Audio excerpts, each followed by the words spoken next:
মা যেমন তার হারানো সন্তানকে খুঁজে পেলে খুশি হয়, তেমনি আল্লাহ আরো বেশি খুশি হন যখন একজন পাপী বান্দা তওবা করে। তুমি কি জানো, গুনাহ যত বড়ই হোক, আল্লাহর রহমত তার থেকেও বড়।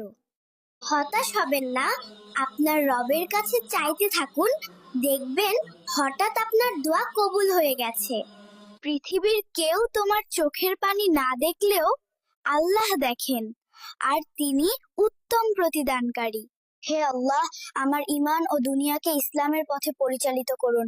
আমার বাবা মাকে এবং সমগ্র মুসলিম উম্মাহকে ক্ষমা করুন। ধৈর্য ধরুন, কারণ আল্লাহ সব দেখছেন এবং তিনি কখনই অন্যায়কারীদের জয়ী হতে দেন না। তোমরা কি জানো, যে ব্যক্তি অন্যের হক থেকে এক কণা ঘুষ গ্রহণ করে, সে যেন জাহান্নামের আগুনের টুকরো গ্রহণ করবে। বন্ধুরা, আমি এখন মাদ্রাসায় যাচ্ছি। মাদ্রাসায় আমি হুজুরদের সব কথা মনোযোগ দিয়ে শুনি। বন্ধুরা, আমি আমার আব্বু আম্মুকে অনেক ভালোবাসি ও সম্মান করি। তোমরাও তোমাদের মা বাবাকে সম্মান করবে, কেমন?